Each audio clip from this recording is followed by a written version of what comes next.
Para pemirsa Suyanto.id, ketemu lagi dengan channel yang memang didedikasikan untuk belajar sepanjang hayat dengan cara berbagi pengetahuan, berdiskusi pengetahuan baru di channel ini.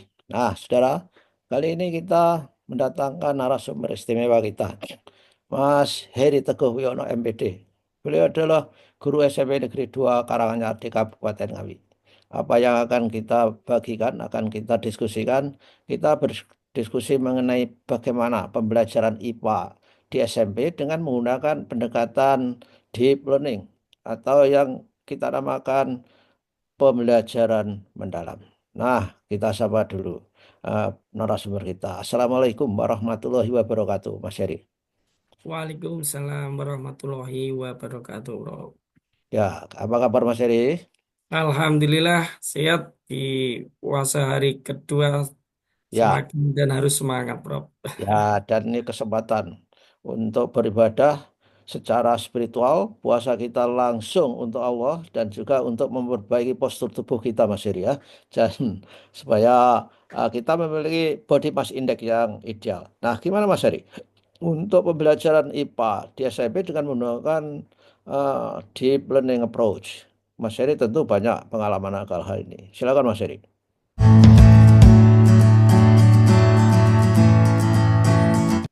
Terima kasih, Prof, atas kesempatan diskusi di channel Suryanto ID ini dan pembahasannya terkait hal yang lagi trending topik. Banyak teman-teman tuh menanyakan deep learning itu apa, sudah terjawab di beberapa kesempatan di episode channel ini, dan tentu saja yang ditunggu-tunggu adalah bagaimana RPP atau skenario pembelajaran deep learning. Pertama dalam pembahasan ini adalah pada mata pelajaran IPA, dan sebenarnya bagi kami teman-teman IPA itu adalah selalu siap untuk beradaptasi, dan roh dari pembelajaran IPA itu sebenarnya adalah kontekstual, Prof. Dan Ya, kata kontekstual itu sendiri kalau kita lihat di definisi deep learning yang dikeluarkan oleh tim Puskurjar itu dekati bahwasanya deep learning atau pembelajaran mendalam sebagai sebuah pendekatan yang memuliakan dengan penekanan penciptaan suasana belajar. Ya. Dan suasana belajar itu kan tentu saja adalah hal-hal yang tentu saja dekat dengan siswa, yaitu di Mapel IPA itu adalah kontekstual yang dilaksanakan dengan tiga pilar, yaitu mindful, meaningful, dan juga ya, joyful. Seperti baiklah. Itu memang prinsipnya. Saya kira prinsip dasar yang lain bahwa apapun pendekatannya, maksud saya apapun model pembelajaran, strategi pembelajaran, apakah berdiferensiasi, apakah inquiry, berkolaborasi, discovery learning, boleh saja. Jadi nggak perlu para guru IPA ini galau dengan datangnya binatang baru pembelajaran mendalam. Dan terus saja berbuat, tetapi yang seperti dikatakan Mas Heri tadi, ini adalah memiliki prinsip mindful, meaningful, dan joyful itu. Apapun model pembelajarannya, untuk menciptakan kondisi yang seperti itu dan memiliki pengalaman belajar yang bisa siswa itu bisa memahami, bisa mengaplikasi, dan bisa merefleksi terhadap apa tema-tema pembelajaran yang dilakukan. Lalu untuk Mas Heri gimana? Melakukan apa untuk pembelajaran mendalam di sekolahnya, Mas Heri? baik, Prof. Biar rekan-rekan pemirsa Suyanto.id untuk lebih memahami, izinkan saya share praktik baik yang saya lakukan dengan melakukan pembelajaran mendalam pada sebuah mata pelajaran IPA dengan topik terkait hakikat sains dan kerja, Prof. Oke. Ya, ini adalah halaman depan cover saya, Prof. Mm-mm. Yaitu bagaimana tema keselamatan kerja itu merupakan materi kelas 7 di semester awal yang terkait dengan hakikat sains dan keselamatan kerja di laboratorium. Oke. Saya membuat judul supaya dalam skenario pembelajaran itu lebih menarik dengan sebuah metode Guardian of the Laboratory. Dan ini juga perlu penekanan, Prof. Iya. Istilah kalau saya menyebut modul ajar itu mungkin kurang koheren dengan standar proses nomor 16 tahun 2022. Karena di bab 2 halaman 4 itu dijelaskan itu tertulis perencanaan pembelajaran. Jadi cenderung istilahnya bukan modul ajar, tapi adalah RPP atau mungkin secara general lebih baik kita dalam hal ini menyebutnya adalah skenario pembelajaran, Bro. Dan ini adalah bagaimana rancangan praktik baik yang saya lakukan, yaitu di dalam bagian pertama ini Ya, adalah identitas, pertemuan dan topiknya pengenalan laboratorium dan keselamatan kerja. Tentu saja inilah yang membedakan skenario pembelajaran deep learning dengan skenario pembelajaran sebelumnya kita sering juga pernah belajar, yaitu ada kebaruan terkait tujuan pembelajaran, dimensi profil lulusan kalau dulu adalah profil pelajar Pancasila, praktik pedagogis, mitra pembelajaran, lingkungan belajar, dan pemanfaatan digital. Hal yang baru ini kita melihat kerangka utama di layer pembelajaran mendalam. Mungkin teman-teman sudah sering mendengarkan atau membaca ada 5 lingkaran atau 5 layer yang merupakan antara satu kesatuan lingkaran satu dengan yang lain itu saling berkaitan dengan konsentrisnya di titik tengahnya adalah pembelajaran mendalam. Nah, untuk dimensi profil lulusan ini, Prof, ya, ini ada 8 dimensi. Ini kami sajikan, saya tuliskan semuanya, tetapi kita mengambil dua atau paling tidak tiga. Apa sih capaian dimensi profil lulusan selama pembelajaran itu akan dilakukan oleh seorang guru, Pak. Dan ini sesuai dengan tema saya adalah penalaran kritis, kolaborasi, dan komunikasi. Jadi nanti oke. tinggal nyentang saja, Prab. Untuk template-nya nanti lebih enak seperti ini. Walaupun sebenarnya fleksibel, tidak perlu dibuat rectangle 8 ini, tinggal tuliskan aja 3, sebenarnya tidak apa-apa. Tapi kalau saya, biar kita juga belajar bagaimana 8 profil lulusan, kita tuliskan saja lebih baik, Prof. Nanti Ya, tinggal centang ya, sesuai kebutuhan, Prof. ya, ya. Ya, Saya ini kira ya betul Mas. Jadi profil lulusan kita di skenario pembelajaran pendekatan pembelajaran mendalam atau deep learning memang bukan barang baru, tetapi itu merupakan perluasan dari profil pelajar Pancasila yang dulunya adalah kalau nggak keliru 6 ya, Mas. 6 dimensi, Prof. 6 dan kita tambah menjadi dua lagi yaitu komunikasi dan kesehatan. Tentu Kesehatan. saja Mas, saya kira misalnya di IPA, ini tidak harus 8 itu dicapai semua, dicapai beberapa, tetapi ketika mencapai beberapa itu bisa menjadi enabling. Jadi enabling objektif, tujuan antara untuk mencapai, untuk melakukan profil yang lain. Misalkan IPA tentang keselamatan kerja. Ah, itu kan bisa juga untuk mengajarkan bahwa kita bekerja itu penting untuk menjaga keselamatan diri sendiri atau orang lain.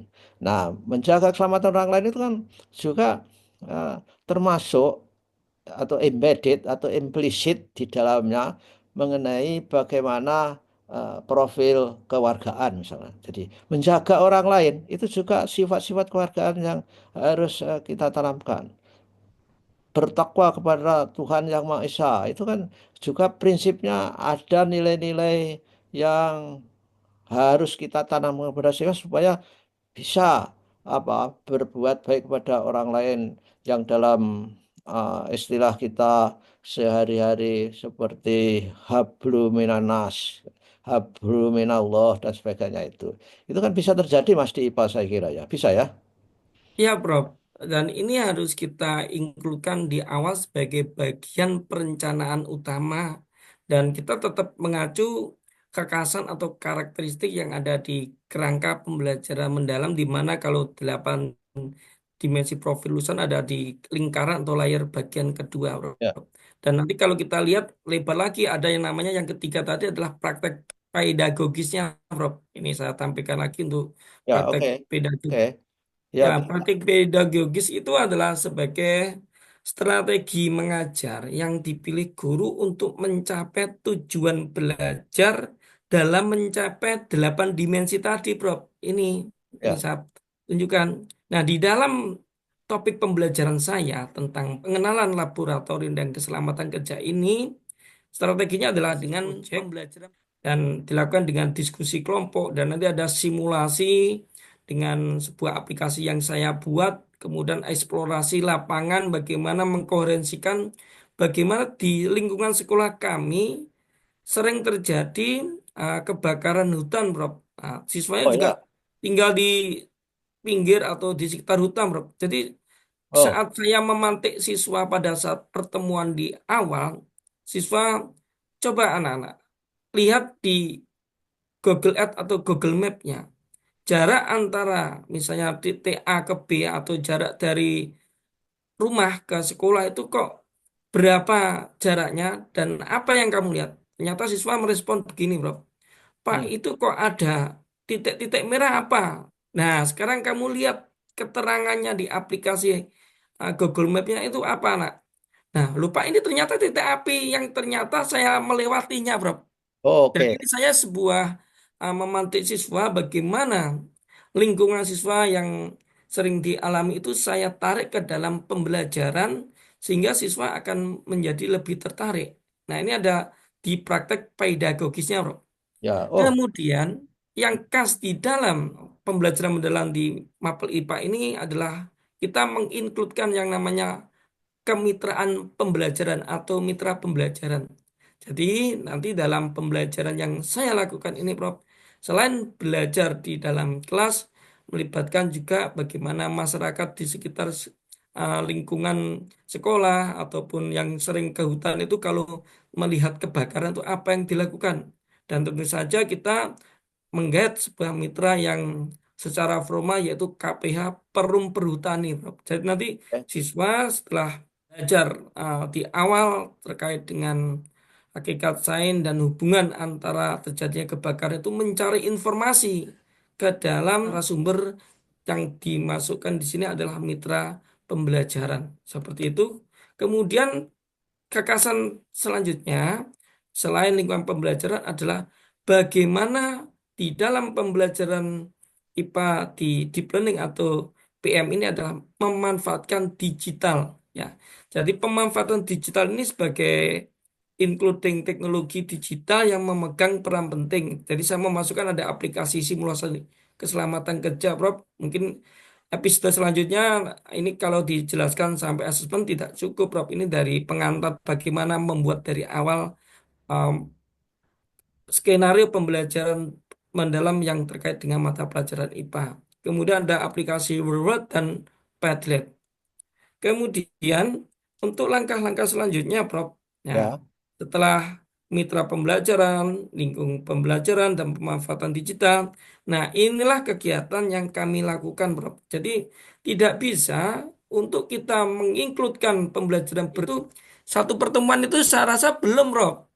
Nah, Hmm. kayaknya Ya. paling tidak teman-teman ya harus 2 atau 3 pertemuan, Prof. Karena nanti ada pengalaman belajar yang kalau teman-teman guru melihat ada 3, yaitu ada di kerangka pembelajaran itu ada di lingkaran keempat atau layar keempat, yaitu bagaimana siswa itu memahami, bagaimana siswa itu setelah memahami adalah mengaplikasikan dan nanti merefleksikan dengan pilar di pertemuan pertama saya memasukkan adalah berkesadaran atau mindfulnya dan joyful gembiranya. Di Hmm. sini saya menggunakan subtopiknya yaitu pengenalan dan simulasi keamanan di laboratorium. Nah, ini setelah kita ajak bagaimana pengalaman tentang keamanan di sekolah atau mungkin terjadinya kebakaran di sekitar lingkungan siswa. Kemudian siswa melakukan misi, Prof. Ini, Prof. Ya. Dengan melakukan misi ini kan siswa akan mendapatkan dari awal itu adalah pengalaman awalnya, Prof. Ya, untuk pemahaman ini, Prof. Ya, Ya. Ya. yaitu misi pertama itu mengidentifikasi simbol bahaya di laboratorium, Prof.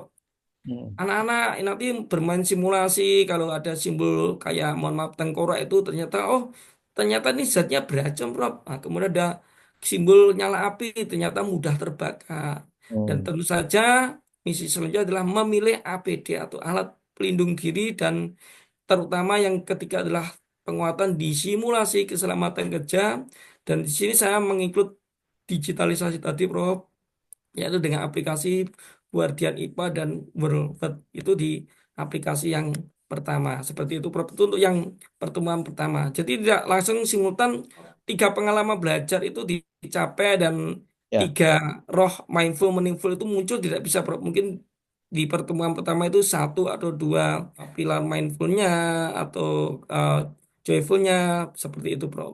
Ya, ya, ya, ya, ya, memang begitu. Prinsipnya adalah bertahap, scaffolding. Jadi itu yang prinsip yang mudah. Jangan sampai pembelajaran mendalam ini menjadi beban kepada guru-guru, Mas ya, karena kesannya di masyarakat menggantikan kurikulum. Tidak ada apa skenario untuk mengganti kurikulum. Penyederhanaan mungkin karena apa penyederhanaan dalam arti pokok bahasanya itu lebih disederhanakan, ditaruh hal-hal yang penting saja, yang core konsep yang itu diberikan. Saya kira eh, para netizen mendapat penjelasan ini mudah-mudahan bisa menjadikan pengetahuan yang benar, Mas, karena kan Ya, di Prof. masyarakat terjadi apa salah atau miskonsepsi ya, seperti misalkan deep learning, seperti pengalaman belajar itu dikiranya sebagai sintak. Jadi Cinta. eh, jadi ada apa siswa memahami, mengaplikasi, merefleksi itu bukan sintak.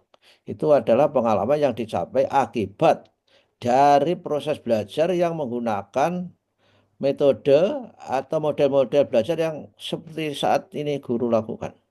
Sederhana mas sebetulnya. Oke lah, masih ada pesan lagi mas terakhir. Nah, Iya, Bro. Nanti mungkin untuk episode 2 biar ini kan baru tampilan pengenalan karakteristik awal yang perlu diingat teman-teman dalam menyusun RPP atau skenario pembelajaran adalah menginkludkan dari kerangka utama dari pembelajaran mendalam yang ada lima lingkaran tadi dan terutama 8 dimensi itu juga harus kita cantumkan, kemudian pemanfaatan digital dan juga peran bagaimana misalnya dunia luar atau kemitraan istilahnya Prof, itu juga harus ya, terinclude.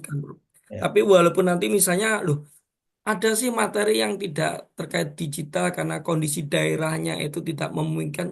Ya tidak masalah, Prof. Kita ya, fleksibel saja, tetapi kekasan dari terkait 8 dimensi, kemitraan, digital tadi, dituliskan saja. Misal tidak ada, mungkin dituliskan apa yang mendekati lah. Seperti itu. Tidak harus digital muluk juga tidak masalah. Tetapi harus ada kekasannya. Dan satu lagi, Prof, di sini peran utama guru kita adalah kita harus sebagai aktivator, juga sebagai kolaborator, dan terutama adalah pengembang budaya belajar, Prof. Sehingga nanti koheren antara ya, bagaimana tadi melibatkan kemitraan dan lain-lain, dan bagaimana siswa itu harus siap belajar dulu seperti itu. ya. Itu, Prof, untuk pertemuan awal ini, Prof. Ya Terima oke kasih. lah, terima kasih Mas Heri dan para pemirsa. Ikuti terus channel ini, ikuti Mas Heri supaya Anda benar-benar memahami bagaimana mengajarkan IPA dengan pendekatan deep learning, pembelajaran mendalam. Terima kasih Mas Heri. Wassalamualaikum warahmatullahi wabarakatuh. Waalaikumsalam warahmatullahi wabarakatuh. Matur suwun, Prof. Sami-sami.